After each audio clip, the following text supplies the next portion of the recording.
आपके साथ सफान खान। कुछ रोज कबल शहर कराची या बल्कि आप कहें मुल्क की सबसे बड़ी शुमार होने वाली यूनिवर्सिटी कराची यूनिवर्सिटी में एक खुदकश हमला हुआ।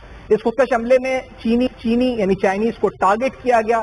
ये अलमनाक सानिया था। इसके बाद हमने देखा वफाकी वजीर दाखिला राना सनाउल्लाह साहब भी कराची आए, एक ब्रीफिंग हुई, उसके बाद एक प्रेस कॉन्फ्रेंस भी हुई। मुराद अली शाह साहब भी उस प्रेस कॉन्फ्रेंस में मौजूद थे। इस प्रेस कॉन्फ्रेंस में सवाल पूछा गया जब राना सनाउल्लाह साहब से क्या चाइनीज अपनी सिक्योरिटी से मुतमईन है, तो राना साहब ने कहा कि हाँ, क्योंकि हमने उनसे पूछा तो उन्होंने शुक्रिया किया, जिससे अंदाजा होता है कि अपनी सिक्योरिटी से वो मुतमईन है।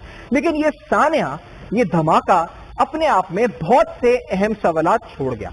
इन सवालात के अहम तरीन जवाबात, साथ साथ तफ्तीश में होने वाली ताज़ा तरीन सूरत हाल क्या है, तफ्तीश किन मराहिल तक पहुंच चुकी है, ये भी आपको आज प्रोग्राम में अपडेट करेंगे। प्रोग्राम में साथ मौजूद हैं ब्रिगेडियर टाइट सैयद गजनफर अली साहब लाहौर स्टूडियो से, अहमद चुनाई साहब साथ मौजूद हैं, आप सरबराह हैं CPLC के, कराची की अमन अमान की सूरत हाल पर गहरी नजर रखते हैं। शाह सलमान हमारे नुमाइंदा हमारे साथ मौजूद होंगे जो कवर कर रहे हैं स्टोरी को, और जनाब डॉक्टर जमील साहब जो कि साबिक सफीर हैं हमारे साथ मौजूद होंगे, आप via स्काइप प्रोग्राम में ज्वाइन कर रहे हैं। डॉक्टर जमील ये बताएगा कि जो खदकश बमबार है उसकी जो प्रोफाइल है, जिस तरह की उसकी तालीम है, और दूसरी बात उसकी फैमिली ट्री देखी गई है।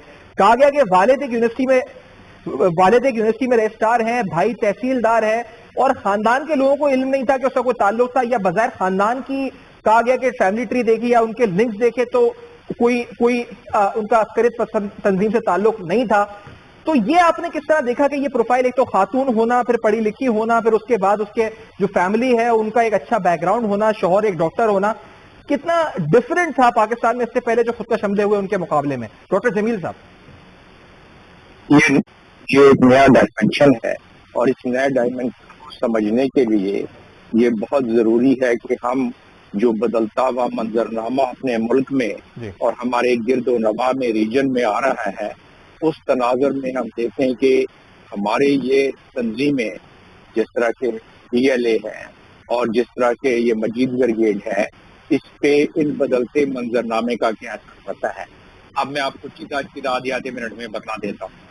पहली बात तो ये है कि ये एक पहले सुसाइड बम्बिंग को एसोसिएट किया जाता था ऐसी तंजीमों से जो कि मजहबी तौर पर मोटिवेटेड हो।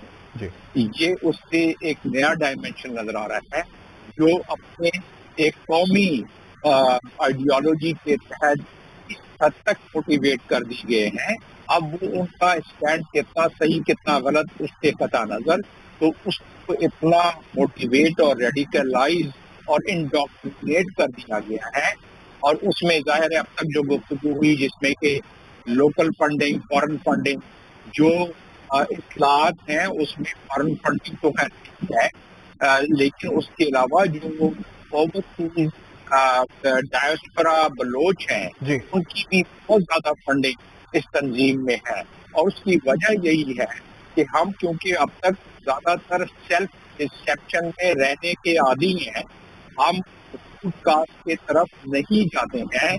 नहीं, हमारे पास 20 मुखात। लेकिन एम्बेसडर साहब, एक सवाल आपसे यहाँ पे पूछना चाहूंगा कि आप जो कह रहे हैं कि उनकी फॉरेन फंडिंग है, और गजनफर साहब ने भी इस तरफ इशारा किया था, लेकिन फॉरेन फंडिंग के हवाले से काउंटर टेररिज्म फाइनेंसिंग हमने बहुत से रेडिकल स्टेप्स उठाए हैं, फैटिफ के हवाले से भी उठाए हैं। तो ये अगर ओवरसीज आप कह रहे हैं कि बलोच जो ऐसे अस्करियत जहन रखते हैं उनकी तरफ से आई, तो ये फंडिंग को रोकने के लिए हमारे जो मेजर्स थे क्या प्रूडेंट नहीं थे? जिस तरह की दुनिया में ड्रग आज तक नहीं रोकी जा सकी, आज भी चाहे वो अमेरिका हो, बरतानिया हो, कोई भी मुल्क हो, उसमें तमाम के तमाम मेजर लेने के बावजूद ड्रग पहुंच जाती है।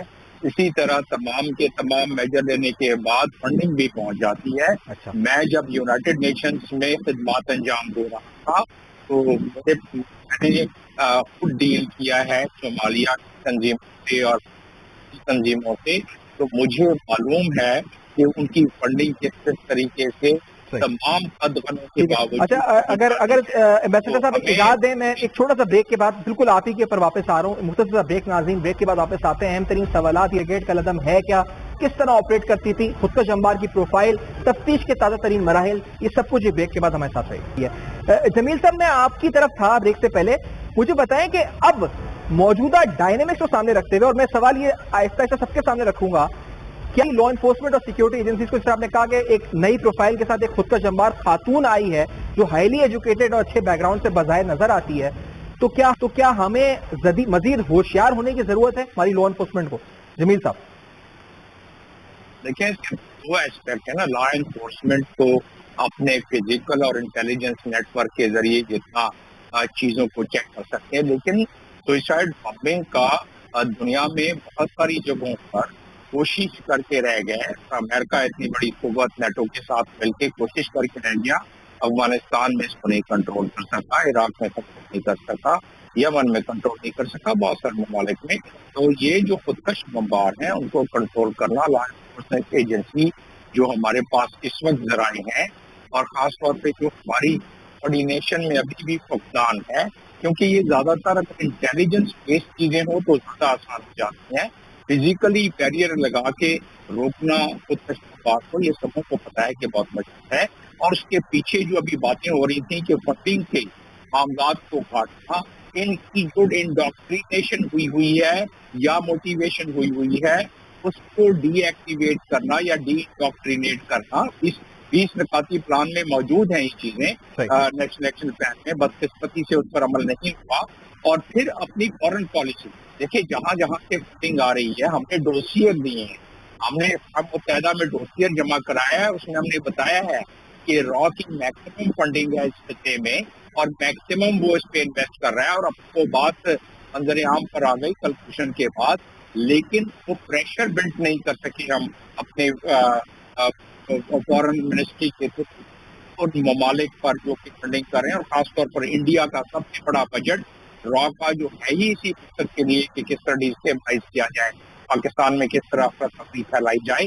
تو جب یہ چیزیں ہم ڈوزیئر میں دے چکے ہیں، جب یہ چیزیں تھنک ٹینک میں آ چکی ہیں امریکہ میں، جب یہ ساری چیزیں ہیں، تو ایک اس میں سب سے بڑا محور انفورسمنٹ ایجنسی اپنی جگہ پر، اس کے علاوہ ملک میں اس کے خلاف اپنی جگہ پر، لیکن جب تک کہ کے سپورٹرز کو بھی کنکرنٹلی ایک ساتھ یہ کام نہیں کیا جائے گا، اس وقت یہ غبارے کی طرح ایک طرف سے اگر ہم دبائیں گے دوسری طرف سے وہ پھول جائے گا، دوسری طرف یہ تیسری طرف پھول جائے گا. تو لہٰذا ہمیں اپنی فورن پالیسی، ابھی نئے فورن منسٹر بھی آئے ہیں، صحیح، اس کو ریوائز کرنے کی موجودہ صورتحال اور ڈائنامکس کے ساتھ ضرورت ہے.